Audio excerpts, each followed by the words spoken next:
ಇವತ್ತಿನ ವಿಷಯ ಬಾಬ್ದಾದಾರವರು ನಮಗೆ ಕೊಟ್ಟಿರುವಂಥದ್ದು ಭೋಗ ಮತ್ತು ಸಂದೇಶ. ಭೋಗ ಅಂತಂದ್ರೆ ಭೋಗಿಸು, ಅನುಭವಿಸು ಅಂತ ಅರ್ಥ. ಆದ್ಮೇಲೆ ಅದು ಭೋಗ ಯಾವ ರೀತಿಯೂ ಇರಬಹುದು. ವಿಶೇಷವಾಗಿ ಯಾವ ಜನ್ಮದ ಕರ್ಮದ ಫಲಾನೇನೋ ಅನುಭವಿಸ್ತಾ ಇದ್ದೇನೆ, ಭೋಗಿಸ್ತಾ ಇದ್ದೇನೆ ಅಂತ ಹೇಳ್ತೀವಿ. ಅಂದರೆ ನೋವು, ಕಷ್ಟಗಳು ಅದನ್ನು ಭೋಗಿಸಬಹುದು. ನಾವು ಸಂಪಾದನೆಯನ್ನು ಮಾಡಿಬಿಟ್ಟು ಉಳಿತಾಯ ಮಾಡಿದಾಗ ವಯಸ್ಸಾದ್ಮೇಲೆ ಆರಾಮಾಗಿ ಕೂತ್ಕೊಂಡು ತಿಂದುಬಿಟ್ಟು ಕೂಡ ಜೀವನವನ್ನು ಭೋಗಿಸಬಹುದು.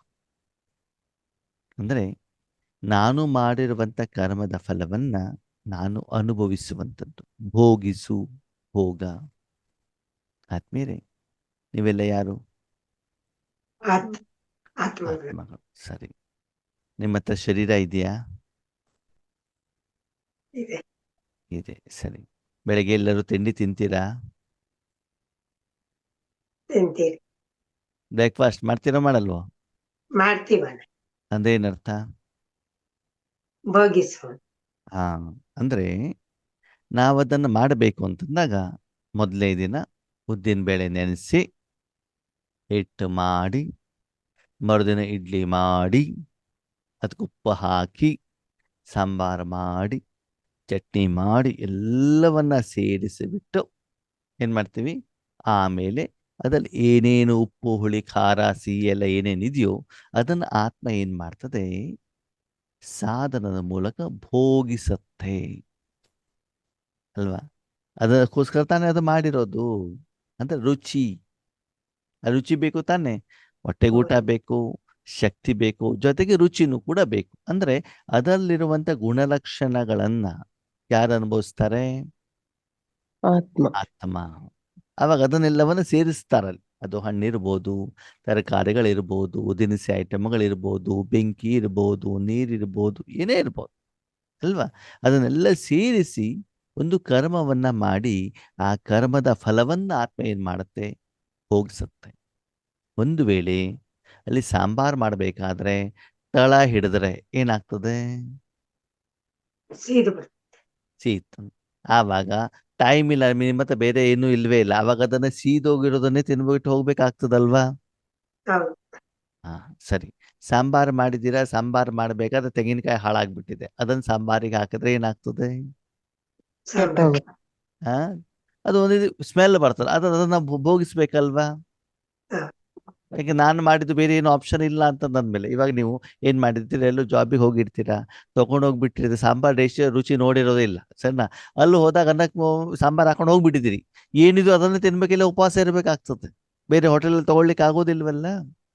ಹಾಗೆ ಆದ್ಮೇಲೆ ಭೋಗ ಅಂತಂದ್ರೆ ಏನು ಅಂತಂದ್ರೆ, ಹೇಗೆ ಈ ಪ್ರಪಂಚದಲ್ಲಿ ಆತ್ಮ ತನಗೆ ರುಚಿಗೆ ತಕ್ಕಾಗಿ, ಅವಶ್ಯಕತೆಗೆ ತಕ್ಕಾಗಿ ತನಗೆ ಬೇಕಾಗಿರುವಂಥ ಆಹಾರವನ್ನು ರೆಡಿ ಮಾಡಿ ಅದನ್ನು ಭೋಗಿಸತ್ತೋ, ಆದರೆ ಅದನ್ನು ಭೋಗಿಸಬೇಕಾದರೆ ಅದರ ಒಳಗಡೆಗೆ ಏನಿರ್ತದೆ, ಆ ಎಲ್ಲ ವಸ್ತುಗಳನ್ನು ರೆಡಿ ಮಾಡಬೇಕಾದ್ರೆ ಮನುಷ್ಯಾತ್ಮನ ವೈಬ್ರೇಷನ್ಸ್, ಯೋಚನೆಗಳು, ಸಂಕಲ್ಪಗಳು, ಚಿಂತನೆಗಳು, ವಿಕಾರ, ಸಿಟ್ಟು, ಭಯ, ಹೊಟ್ಟೆ ಕಿಚ್ಚು ಎಲ್ಲ ಅದರಲ್ಲಿ ಸೇರಿರ್ತದೆ.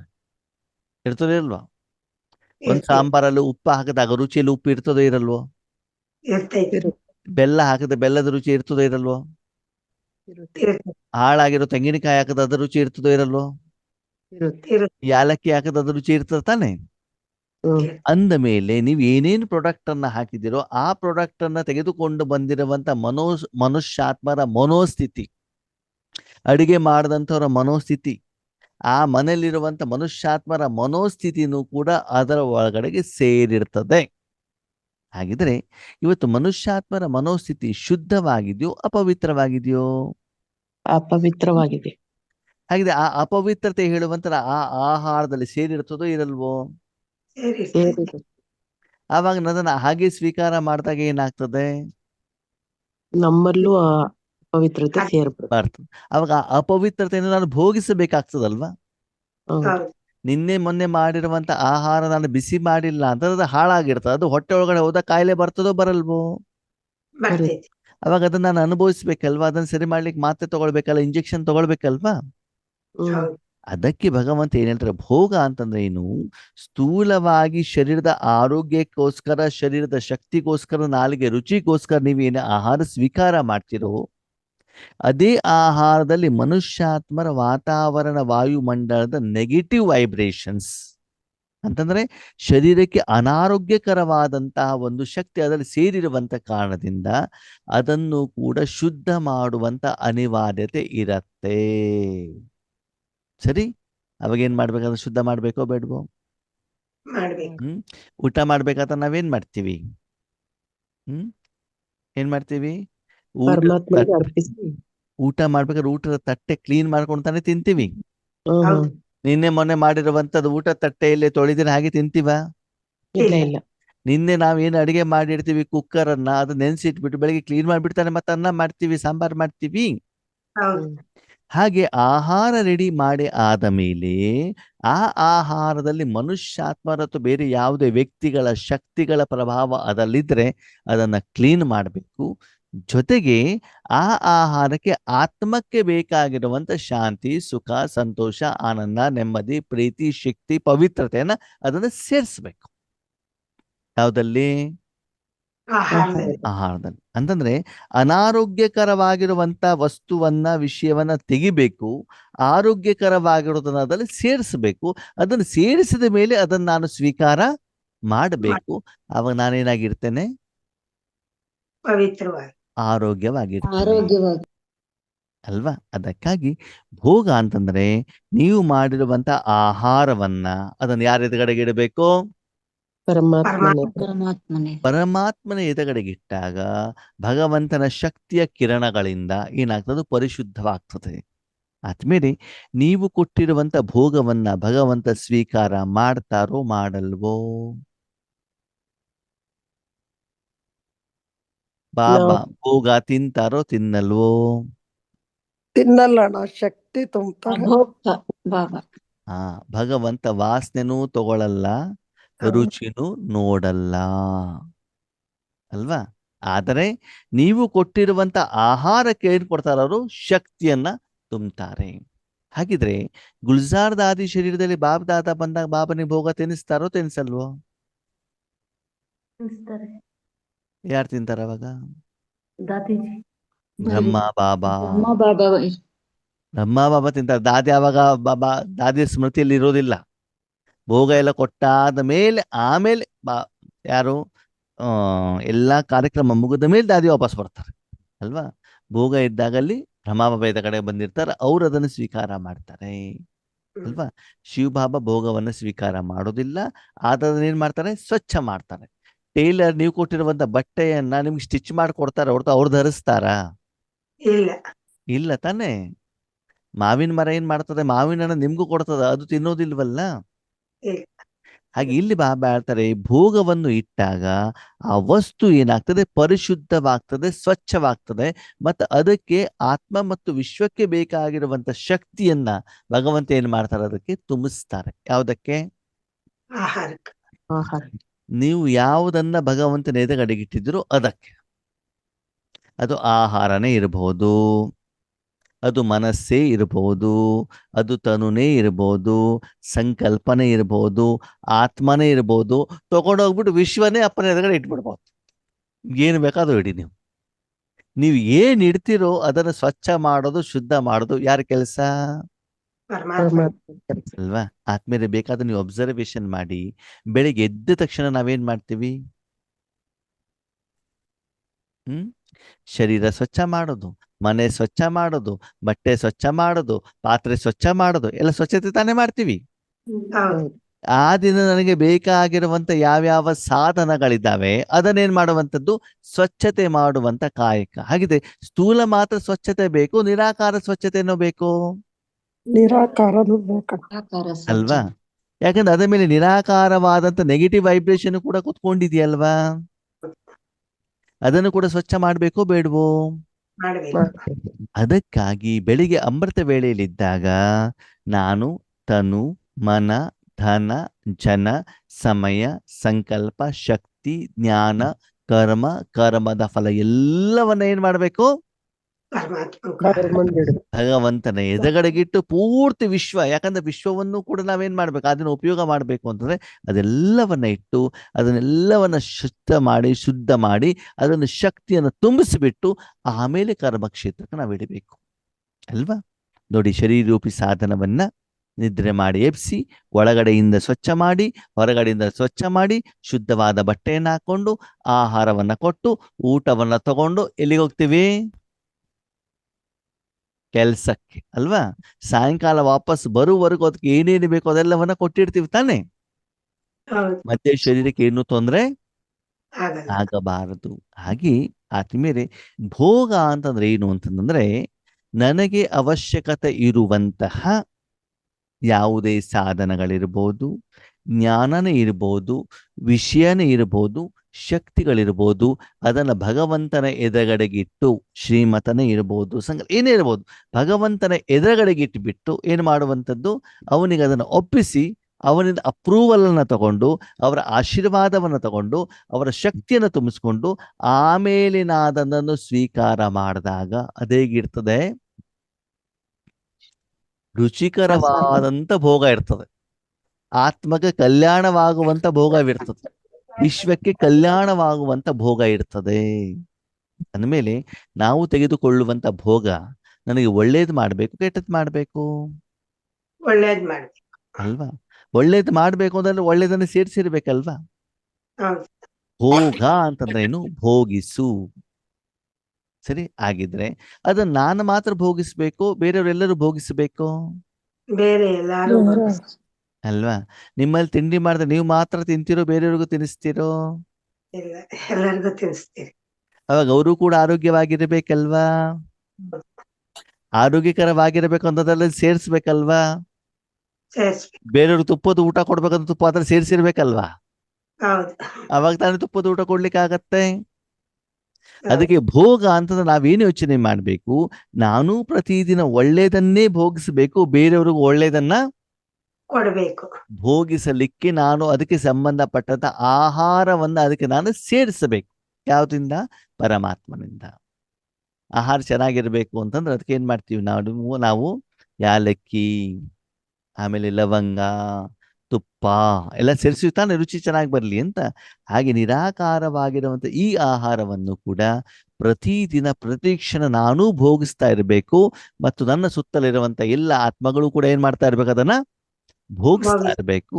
ಅದನ್ನ ಉದಾಹರಣೆಯ ರೂಪದಲ್ಲಿ ಏನ್ ಮಾಡಿದರೆ, ಸ್ಥೂಲವಾದ ಆಹಾರವನ್ನ ಭಗವಂತನ ಎದುರುಗಡೆಗಿಟ್ಟು ನೈವೇದ್ಯವನ್ನ ಮಾಡಿ ಭಗವಂತನಿಂದ ಅದನ್ನ ಸ್ವಚ್ಛತೆಯನ್ನ ಮಾಡಿಸಿ ಆಮೇಲೆ ಪ್ರಸಾದವಾಗಿ ಅದನ್ನ ಏನ್ ಮಾಡೋದು? ತಗೊಂಡ್ಬಾರದು ಅಲ್ವಾ? ಹೂವು ದೇವರ ಹತ್ರ ಹೋಗ್ಬೇಕಾದ್ರೆ ಹೂವಾಗಿರ್ತದೆ, ವಾಪಸ್ ಬರ್ಬೇಕಾದ್ರೆ ಪ್ರಸಾದ ಅಲ್ವಾ? ಕುಂಕುಮ ಒಳಗಡೆ ಹೋಗ್ಬೇಕಾದ್ರೆ ಕುಂಕುಮ ಆಗಿರ್ತದೆ, ಹೊರಗಡೆ ಬರ್ಬೇಕಾದ್ರೆ ಭಂಡಾರ ಆಗಿಬಿಡ್ತದೆ ಅಲ್ವಾ? ಆಹಾರ ಒಳಗಡೆ ಹೋಗ್ಬೇಕಾದ್ರೆ ಆಹಾರ ಇರ್ತದೆ, ಹೊರಗಡೆ ಬರ್ಬೇಕಾದ್ರೆ ಪ್ರಸಾದ ಆಗಿಬಿಡ್ತದೆ. ಹೌದಲ್ವೋ? ಯಾಕೆ? ಭಗವಂತನ ಶಕ್ತಿ ಅಲ್ಲಿ ಸ್ಥೂಲ ರೂಪದಲ್ಲಿ ತೋರಿಸಿದ್ದಾರೆ. ಇಲ್ಲಿ ನಾವು ಸೂಕ್ಷ್ಮ ರೂಪದಲ್ಲಿ, ಮೂಲ ರೂಪದಲ್ಲಿ ವಿಧಿವತ್ತಾಗಿ ನಾವು ಮಾಡಬೇಕಾಗ್ತದೆ. ಅವಾಗ ನಾವೇನೇ ಕರ್ಮ ಮಾಡೋದಿದ್ರು ಕೂಡ ಯಾರ ಎದುರುಗಡೆಗೆ ಇಡ್ಬೇಕದನ್ನ? ಪರಮಾತ್ಮನ ಎದುರುಗಡೆ. ಹಾಗಿದೆ ಆಹಾರವನ್ನ ಮಾತ್ರ ನಾನು ಭೋಗವಿಡಬೇಕು ಅಥವಾ ಬೇರೆ ಯಾವ್ದಾರು ಭೋಗ ಇಡಬೇಕು? ಎಲ್ಲವನ್ನೋಣ. ಅಲ್ವಾ? ತನು, ಮನ, ಧನ, ಜನ, ಜೀವನ, ಹೌದು ಪ್ರತಿಯೊಂದು ಸಮಯ ಸಂಕಲ್ಪನೂ ಕೂಡ ನಾವೇನ್ ಮಾಡ್ಬೇಕಾದ್ರೆ ಬಾಬನ ಎದುರುಗಡೆಗೆ ಇಟ್ಟು ಆಮೇಲೆ ಅದನ್ನ ನಾವು ಸ್ವೀಕಾರ ಮಾಡಿದಾಗ ಅದರ ನೆಗೆಟಿವ್ ಪ್ರಭಾವ ನಮ್ಮ ಮೇಲೆ ಬೀಳೋದಿಲ್ಲ. ಅದರಿಂದ ನಮಗೆ ಕಾಯಿಲೆ, ಮಾನಸಿಕ ಕಾಯಿಲೆ ಆಗ್ಲಿ ಶಾರೀರಿಕ ಕಾಯಿಲೆಗಳು ಬರೋದಿಲ್ಲ. ಇದಕ್ಕೆ ಏನೆಲ್ಲಾಗ್ತದೆ? ಭೋಗ. ಭೋಗ ಅಂತಂದೇನು?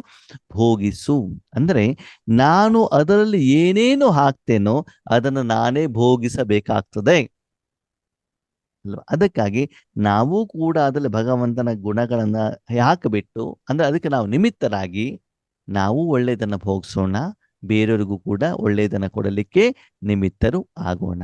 ಹಾಗಿದ್ರೆ ಬರೀ ಆಹಾರ ಮಾತ್ರ ಭೋಗ ಇಡಬೇಕು, ಎಲ್ಲವನ್ನ ಇಡಬೇಕು? ಎಲ್ಲವನ್ನ ಎಲ್ಲವನ್ನ ಇಟ್ಬಿಟ್ಟು ಎಲ್ಲದರ ಮೂಲಕ ಅದರಲ್ಲಿ ಭಗವಂತನ ಶಕ್ತಿಯನ್ನ ಸೇರಿಸಿಬಿಟ್ಟು ಬೇರೆಯವರಿಗೆ ಕೊಟ್ಟಾಗ ಅದರಿಂದ ಈಶ್ವರ್ಯ ಸಂದೇಶ ಸಿಗ್ತದೋ ಸಿಗಲ್ವೋ? ಸಿಗುತ್ತೆ. ಅದನ್ನು ಇವತ್ತು ಬಾಬಾ ಹೇಳಿದ್ದು ಮಾಸ್ಟರ್ ಜ್ಞಾನ ಸೂರ್ಯರಾಗಿ. ಬಾಬನಿಗೆ ಎಷ್ಟು ಥ್ಯಾಂಕ್ ಯು ಹೇಳಬೇಕು ಅಂತಂದ್ರೆ, ನಿನ್ನೆ ಅನುಭೂತಿ ಬಗ್ಗೆ ಕ್ಲಾಸ್ ಮಾಡಿದ್ರು ಬಾಬಾ, ಹೌದಾ? ಇವತ್ತು ಅದೇ ವಿಷಯ ಹೇಳಿದಾರೆ. ಇವತ್ತು ಎಷ್ಟು ಕರೆಕ್ಟ್ ಅಪ್ರೋಪ್ರಿಯೇಟ್ ಆಗಿ ಅದಕ್ಕೆ ಅಪ್ಲಿಕೇಶನ್ ಆಗತ್ತೆ ನೋಡಿ, ಅಲ್ವಾ? ಅನುಭೂತಿ. ನಾಳೆ ಬಾಬಾ ಹೇಳ್ತಾರೆ ಜ್ಞಾನ ಸೂರ್ಯದ ಬಗ್ಗೆ, ಅದನ್ನು ಕೂಡ ಇವತ್ತಿನ ಮುರಳಿಲಿ ಹೇಳಿದ. ನಾಳೆ ವಿಷಯನೂ ಕೂಡ ಅದನ್ನ ಹೇಳಿದ. ನಿನ್ನೆ ಆಗಿರೋದು ಇವತ್ತಿನ ಮುರಳಿಲಿ ಬಂದಿದೆ, ಇವತ್ತು ಆಗ್ತಾ ಇರೋದು ಮುರಳಿಲಿ ಬಂದಿದೆ, ನಾಳೆ ಆಗ್ತಾ ಇರೋದು ಮುರಳಿಲಿ ಬರ್ತಾರೆ. ಅದಕ್ಕೆ ಬಾಬಾ ಹೇಳ್ತಾರೆ, ಮಕ್ಕಳೇ ಬರೀ ಆಹಾರವನ್ನ ಮಾತ್ರ ಭೋಗ ಇಡಬೇಡಿ, ಮಾಸ್ಟರ್ ಜ್ಞಾನ ಸೂರ್ಯರಾಗಿ ಪೂರ್ತಿ ವಿಶ್ವವನ್ನ ಅಮೃತ ವೇಳೆ ಸಮಯದಲ್ಲಿ ಪೂರ್ತಿ ದಿನದಲ್ಲಿ ಏನ್ ಮಾಡಿ, ಶುದ್ಧ ಮಾಡಿ ಪ್ರಪಂಚದ ಜನರಿಗೆ ತಿನ್ನಿಸುವಂತ ಬೇಹದ್ದಿನ ಸೇವಾಧಾರಿಗಳು ಆಗಿ, ಅಲ್ವಾ? ಅದಕ್ಕಾಗಿ ಸ್ಥೂಲವನ್ನ ಸೂಕ್ಷ್ಮವನ್ನ ಎಲ್ಲವನ್ನು ಬಾಬನಿಗೆ ಏನ್ ಮಾಡ್ಬೇಕು, ಭೋಗವನ್ನ ಇಡಬೇಕು. ಸರಿ, ಕ್ಲಿಯರ್ ಆಯ್ತು? ಆಯ್ತಣ್ಣ. ಓಕೆ, ಆಯ್ತು. ನೆಕ್ಸ್ಟ್ ಆಯ್ತು. ಸಂದೇಶ ಅಂತಂದ್ರೆ ಏನು? ಆದ್ಮೇಲೆ ನಮಗೆ ಭಗವಂತ ಜ್ಞಾನವನ್ನ ತಿಳಿಸಿದ್ದಾರೆ, 7 days ಕೋರ್ಸ್ ಅನ್ನ ಕೊಟ್ಟಿದ್ದಾರೆ, ಶಿಕ್ಷಣವನ್ನ ಕೊಡ್ತಾ ಇದ್ದಾರೆ, ಶ್ರೀಮತವನ್ನ ತೆಗೆದುಕೊಳ್ತಾ ಇದ್ದೀವಿ. ಅದರ ಅನುಸಾರ ನಾವು ಕರ್ಮವನ್ನ ಮಾಡ್ತೀವಿ. ಆದರೆ ಕೆಲವೊಂದ್ಸಲ ಎಮರ್ಜೆನ್ಸಿ ಸಮಯದಲ್ಲಿ ಸ್ಪೆಷಲ್ ಆಗಿರುವಂತ ಬಾಬನಿಂದ ಸಲಹೆ ಸೂಚನೆಯನ್ನ ನಾವೇನ್ ಮಾಡ್ಬೇಕಾಗ್ತದೆ, ತಗೊಳ್ಬೇಕಾಗ್ತದೆ. ಇವಾಗ ಮಿಲಿಟರಿಯವರಿಗೂ ಕೂಡ ಹೇಗೆ ಯುದ್ಧ ಮಾಡ್ಬೇಕು ಅಂತ ಮೊದಲು ಹೇಳಿರ್ತಾರೆ, ಹೌದಾ? ಅದ್ರ ಅಂತ ಸಮಯದಲ್ಲಿ ತಕ್ಷಣದ ಒಂದು ಸಂದೇಶ ತಗೊಳ್ಬೇಕಾಗ್ತದೆ, ಹೆಂಗ್ ಮಾಡ್ಬೇಕು ಅಂತ. ಎಮರ್ಜೆನ್ಸಿಗೆ ಅಂದ್ರೆ ಶ್ರೀಮತವನ್ನ ತೆಗೆದುಕೊಳ್ಬೇಕಾಗ್ತದೆ. ಅದಕ್ಕಾಗಿ ಭಗವಂತನ ಹತ್ರ ಹೋಗ್ಬಿಟ್ಟು ಏನು ಕರ್ಮ ಮಾಡಬೇಕು ಅಂತ ಭಗವಂತನ ಹತ್ರ ತೆಗೆದುಕೊಳ್ಳುವಂತ ಶ್ರೀಮತಕ್ಕೆ ಸಂದೇಶ ಅಂತ ಹೇಳ್ತಾರೆ. ಕರ್ಮವನ್ನು ಹೇಗೆ ಮಾಡಬೇಕು ಹಾಗಂತ ಆ ಸಂದೇಶದ ಪಾತ್ರವನ್ನು ಎಲ್ಲರೂ ಕೂಡ ಮಾಡ್ಲಿಕ್ಕೆ ಸಾಧ್ಯವಿಲ್ಲ. ಕೆಲವರಲ್ಲಿ ಮಾತ್ರ ಆ ಯೋಗ್ಯತೆ ಇರ್ತದೆ. ನೋಡಿ, ಸಂದೇಶ ಮಾಡುವಂತ ಪಾತ್ರ ಬ್ರಹ್ಮ ಬಾಬಂದು ಇರ್ಲಿಲ್ಲ, ಮಮ್ಮಾರ ಅವ್ರದ್ದು ಇರ್ಲಿಲ್ಲ, ಗುಲ್ಜಾರ್ ದಾದಿಯವ್ರದ್ದು ಇತ್ತು, ಪ್ರಕಾಶ್ ಮಣಿ ದಾದಿಯವ್ರದ್ದು ಇರ್ಲಿಲ್ಲ, ಜಾನಕಿ ದಾದಿಯವ್ರದ್ದು ಇರ್ಲಿಲ್ಲ, ಅಲ್ವಾ? ಅವಾಗ ಸಂದೇಶ ಅಂತಂದ್ರೆ ಏನು? ಇಲ್ಲಿರುವಂತ ನಿಮಿತ್ತ ಆತ್ಮಗಳು, ಸಂದೇಶಗಳು ಸೂಕ್ಷ್ಮತನಕ್ಕೆ ಹೋಗಿ ಬಾಬ್ ದಾದಾರ ಹತ್ರ ಎದುರುಗಡೆಗೆ ನಿಂತ್ಕೊಂಡ್ಬಿಟ್ಟು ಅವ್ರು ಯಾವುದರ ಬಗ್ಗೆ ಸಂದೇಶ ಬೇಕು ಅಂತ ಅವ್ರು ಕೇಳ್ತಾರೆ. ಬಾಬಾ ಇದನ್ನ ನಾನು ತಗೊಂಡು ಬಂದಿದ್ದೇನೆ, ಈ ಪ್ರಶ್ನೆಗಳಿಗೆ ನನಗೆ ಉತ್ತರವನ್ನ ಕೊಡಿ. ಅವಾಗ ಬಾಬಾ ಏನ್ ಮಾಡ್ತಾರೆ, ಅಲ್ಲಿ ಮುಖದಿಂದ ಮಾತಾಡೋದಿಲ್ಲ, ಸನ್ನೆಯ ಮೂಲಕ ಏನ್ ಮಾಡ್ತಾರೆ, ಅವರಿಗೆ ವಿಷಯವನ್ನ ತಿಳಿಸ್ತಾರೆ. ಅದನ್ನ ಅವ್ರೇನ್ ಮಾಡ್ಬೇಕಾಗ್ತದೆ, ಕ್ಯಾಚ್ ಮಾಡಿಕೊಂಡು ಅರ್ಥ ಮಾಡಿಕೊಂಡು ಆ ಸಂದೇಶವನ್ನ ತಂದುಬಿಟ್ಟು ಯಾರು ನಿಮಿತ್ತದವರಿದ್ದಾರೋ ಅವರಿಗೆ ಆ ವಿಷಯವನ್ನು ಏನ್ ಮಾಡ್ಬೇಕಾಗ್ತದೆ, ತಿಳಿಸಬೇಕಾಗ್ತದೆ, ಅಲ್ವಾ? ಅದಕ್ಕೇನ್ ಹೇಳ್ತಾರೆ, ಸಂದೇಶ. ಅರ್ಥ ಆಯ್ತಾ? ಈಗ ನನ್ನ ವೈಯಕ್ತಿಕ ವಿಷಯದಲ್ಲೂ ನೋಡಿದಾಗ, ಈಗ ನಾವು ಈಶ್ವರ ಜ್ಞಾನವನ್ನು ಹೇಳಬೇಕಾಗ್ತದೆ. ಇವಾಗ ನೀವು ಹೇಳಿದ್ರಿ ಭೋಗ ಅಂತಂದ್ರೆ ಏನು ಅಂತ, ನಾನು ಹೋಗ್ಬಿಟ್ಟು ಕೇಳ್ತೇನೆ, ಬಾಬಾ ಭೋಗ ಅಂತಂದ್ರೆ ಏನು? ನನಗೇನು ಬಾಬಾ ಅಲ್ಲಿ ಕಣ್ಣಿಗೆ ಕಾಣೋದಿಲ್ಲ, ಆದ್ರೆ ಬಾಬಾ ಟಕ್ ಅಂತ ಒಂದು ಆನ್ಸರ್ ಕೊಟ್ಬಿಡ್ತಾರೆ, ಇದು ಹೀಗೆ ಅಂತ. ಅವಾಗ ಏನಾಗಿತ್ತು, ಬಾಬಾ ಸಂದೇಶವನ್ನ ಕೊಡ್ತಾರೆ, ಇದು ಈ ವಿಷಯ, ಇದನ್ನ ಈ ರೀತಿ ನೀವು ಹೇಳಬೇಕು ಅಂತ, ಅಲ್ವಾ? ಇನ್ನು ಕೆಲವೊಂದ್ಸಲ ಬಾಬಾ ಮೂಲೆಯಲ್ಲಿರುವಂತ ಪಾಯಿಂಟ್ಸ್ಗಳ ಬಗ್ಗೆ ನಾನು ಕೇಳ್ತೇನೆ, ಬಾಬಾ ಇದು ಹೇಗೆ ಮಾಡೋದು, ಇದರ ವಿಧಿ ಏನು ಅಂತ. ಬಾಬಾ ತಿಳಿಸ್ತಾರೆ, ಇದನ್ನು ಮಾಡಬೇಕು ಅಂತ.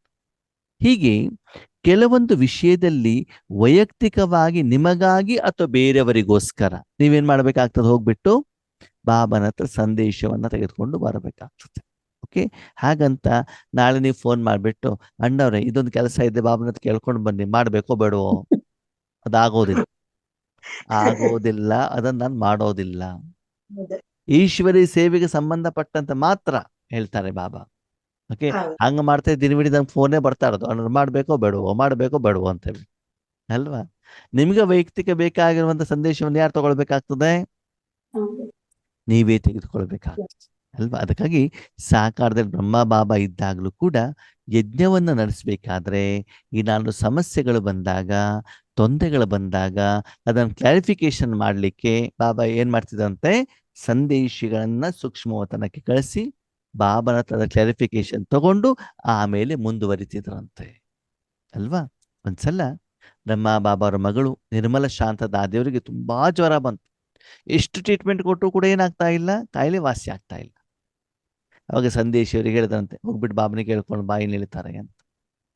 ಸಂದೇಶಿ ಕೇಳ್ಕೊಂಡು ಬಂದ್ಬಿಟ್ಟು ಹೇಳಿದ್ರಂತೆ, ಬಾಬಾ ಆ ಮಗುಗೆ ತಣ್ಣೀರಿಂದ ಸ್ನಾನ ಮಾಡ್ಬೇಕಂತ, ಐಸ್ ನೀರಿಂದ ಅಂತ. ಜ್ವರ ಬಂದವ್ರಿಗೆ ಯಾರಿಗಾದ್ರು ಐಸ್ ನೀರಿಂದ ಸ್ನಾನ ಮಾಡಿಸ್ತಾರಾ? ಇಲ್ಲ ತಾನೆ. ಆವಾಗ ಬಾಬಾ ಹೇಳಿದ್ರಂತೆ, ನೋಡಮ್ಮ, ತನ್ನ ಮಗುವನ್ನ ಕರೆಸ್ಬಿಟ್ಟು ಬಾಬನ ಹತ್ರ ಸಂದೇಶ ಕೇಳಿದ್ದಾಯ್ತು, ಹಿಂಗಿಂಗ್ ಮಾಡಬೇಕು ಅಂತ ಹೇಳಿದ್ದಾನೆ. ಬಾಬಾ ಹೇಳಿದಾರೆ ಅಂತಂದ್ರೆ ಓಕೆ, ಅದ್ರ ಬಗ್ಗೆ ನಾವು ಯೋಚನೆನೇ ಮಾಡುವಂಗಿಲ್ಲ. ಸರಿ, ಅವ್ರನ್ನ ಬಾತ್ರೂಮಿಗೆ ಕರ್ಕೊಂಡು ಹೋದ್ರು, ಚೇರ್ ಮೇಲೆ ಕುಳಿಸಿದ್ರು, ನಿಂತ್ಕೊಳ್ಳಿಕ್ಕೂ ಕೂಡ ಆಗೋದಿಲ್ಲ. ಓಕೆನಾ? ಒಂದು ಜಗ್ಗಲ್ಲಿ ತಣ್ಣೀರ್ ತಗೊಂಡು ಹಿಂಗೆ ಅವ್ರ ತಲೆ ಮೇಲೆ ಹಾಕ್ಬೇಕು. ಯಾರು ಹಾಕ್ಬೇಕು? ಸಂದೇಶಿ ಯಾರು ತಗೊಂಡು ಬಂದಿದ್ರೆ ಅವರಿಗೆ ಸ್ನಾನ ಮಾಡ್ಲಿಕ್ಕೆ ಕಳಿಸಿದ್ರಂತ, ಸ್ನಾನ ಮಾಡಿಸ್ಲಿಕ್ಕೆ ನಿರ್ಮಲ ಶಾಂತದಾದರಿಗೆ. ಟಕ್ಕಂತ ಆ ಸಮಯದಲ್ಲಿ ಮನಸ್ಸು ಬಾಬಾ ತಗೊಂಡ್ಬಿಟ್ಟು ಏನ್ ಮಾಡ್ದಂತೆ, ಸ್ನಾನ ಮಾಡಿಸೋದು ಬೇಡ, ನಿಶ್ಚಯದ ಪಾಠದಲ್ಲಿ ನಿರ್ಮಲ ಶಾಂತದಾದಿ ಪಾಸ್ ಆಗ್ಬಿಟ್ರು, ಅವ್ರಿಗೆ ಹೊಸ ಜನ್ಮ ಸಿಕ್ಕಿದೆ ಅಂತ ಹೇಳಿದ್ರಂತೆ. ಯಾವುದೋ ಒಂದು ಊರಿನಲ್ಲಿ, ಒಂದು ದೇವಸ್ಥಾನದಲ್ಲಿ ಒಂದು ಅಜ್ಜಿ, ಭಗವಂತ ಕಷ್ಟ ಸಹಿಸ್ಲಿಕ್ಕೆ ಆಗಲ್ಲಪ್ಪ, ನನ್ನ ಕರ್ಕೊಂಡು ಹೋಗು ಅಂತ ಬೇಡ್ತಾ ಇದ್ರಂತೆ. ಅವರ ಆಯುಸ್ಸನ್ನ ಬಾಬಾ ನಿರ್ಮಲ ಶಾಂತದಾದರಿಗೆ ಕೊಟ್ಟರು. ಹಾಗೆ ತುಂಬಾ ವಿಷಯದಲ್ಲಿ ಬ್ರಹ್ಮ ಬಾಬಾ ಅವರಿಗೆ ಯಜ್ಞದ ಪ್ರತಿ, ಈಶ್ವರಿ ಸೇವೆಯ ಪ್ರತಿ ಯಾವ್ದಾದ್ರು ಒಂದು ನಿರ್ಧಾರವನ್ನ ತೆಗೆದುಕೊಳ್ಬೇಕಾದಾಗ, ಸ್ಪಷ್ಟತೆ ಇಲ್ಲದೆ ಇದ್ದಾಗ, ಆವಾಗ ತಕ್ಷಣಕ್ಕೆ ಸೂಕ್ಷ್ಮವತನಕ್ಕೆ ಸಂದೇಶಗಳನ್ನ ಕಳಿಸಿ ಆ ಮೂಲಕ ಸಂದೇಶವನ್ನು ತೆಗೆದುಕೊಂಡು ಏನು ಮಾಡುವಂಥದ್ದು, ಯಜ್ಞವನ್ನ ನಡೆಸುವಂಥದ್ದು, ಜೀವನವನ್ನ ನಡೆಸುವಂಥದ್ದು, ಪುರುಷಾರ್ಥವನ್ನ ಮಾಡುವುದು. ಅದಕ್ಕೇನು ಹೇಳ್ತಾರೆ? ಈಶ್ವರಿಯ ಸಂದೇಶ. ಕೆಲವೊಂದ್ಸಲ ನಮ್ಮ ದೊಡ್ಡವರ ಹತ್ರ, ಬೇರೆಯವ್ರ ಹತ್ರನೂ ಕೂಡ ಕೇಳ್ತೀವಲ್ವಾ, ಈ ಕೆಲಸವನ್ನು ಹೀಗೆ ಮಾಡ್ಬೇಕು, ಹಿಂಗೆ ಮಾಡ್ಕೊಂಡು ಬನ್ನಿ ಅಂತ ಹೇಳಿರ್ತಾರೆ. ಅದಲ್ಲಿ ಏನಾದ್ರು ಕನ್ಫ್ಯೂಷನ್ ಇದೆ, ಮಧ್ಯೆ ಫೋನ್ ಮಾಡಿ ಕೇಳ್ತೀವಿ ತಾನೆ, ಇದು ಹಿಂಗಾಗಿದೆ, ಏನ್ ಮಾಡ್ಬೇಕು ಅಲ್ವಾ?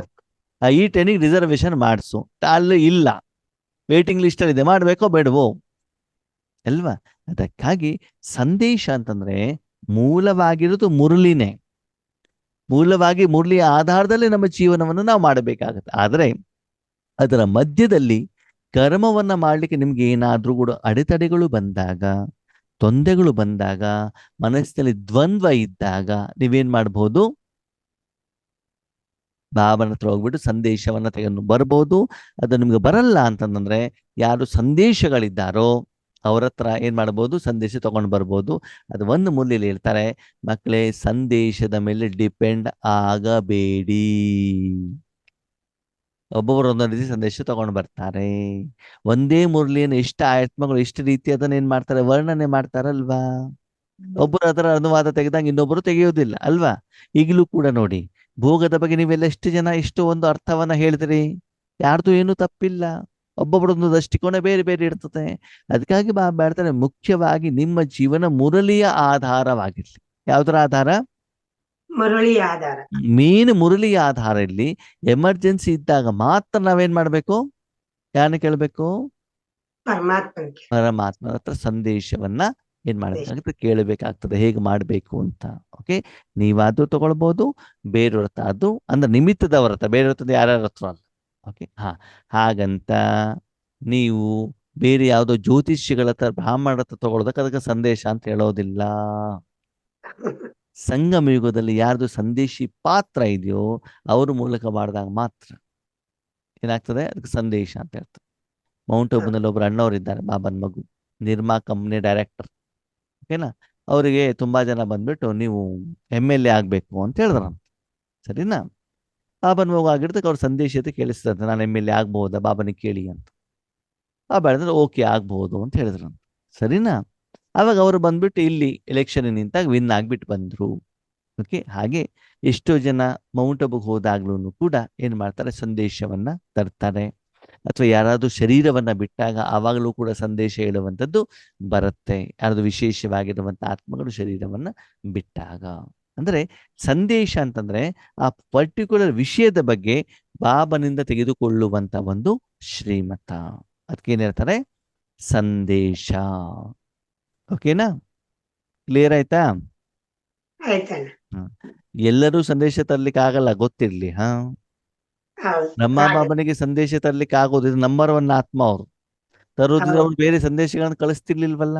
ಎಷ್ಟು ಮಜಾ ಅಂತಂದ್ರೆ ಸ್ವತಃ ಶಿವಬಾಬಾ ಪಕ್ಕದಲ್ಲಿ ಕೂತ್ಕೊಳ್ತಿದ್ರು, ಅವರಲ್ಲಿ ಬಂದ್ಬಿಟ್ಟು ಮುರಳಿ ನಡೆಸ್ತಿದ್ರು, ಇಬ್ರು ಮಾತಾಡ್ತಿದ್ರು. ಆದ್ರೆ ಆ ಸಮಯದಲ್ಲಿ ಸಂದೇಶ ಬೇಕಾದಾಗ ಬೇರೆಯವ್ರನ್ನ ಏನ್ ಮಾಡ್ಬೇಕು? ಕೇಳ್ಬೇಕಾಗತ್ತೆ, ಕಳಿಸ್ಬೇಕಾಗತ್ತೆ. ಅದಕ್ಕೆ ಯಾರಲ್ಲಿ ಏನು ಯೋಗ್ಯತೆ ಇದೆಯೋ ಅವರನ್ನ ಆ ಕೆಲಸಕ್ಕೇನೆ ಏನ್ ಮಾಡ್ಬೇಕಾಗ್ತದೆ? ಉಪಯೋಗ ಮಾಡ್ಕೊಳ್ಬೇಕಾಗ್ತದೆ. ಎಲ್ಲರೂ ನಾನು ಸಂದೇಶ ತರ್ತೇನೆ ಎಲ್ಲರಲ್ಲೂ ನಾನು ಬಾಬಾ ಬರ್ತೇನೆ ಅಂತಂದ್ರೆ ಅದು ಸತ್ಯ ಅಲ್ಲ.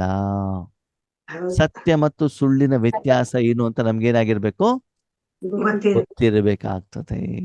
ಓಕೆ, ಅಚ್ಚಾ. ಓಂ ಶಾಂತಿ. Thank you.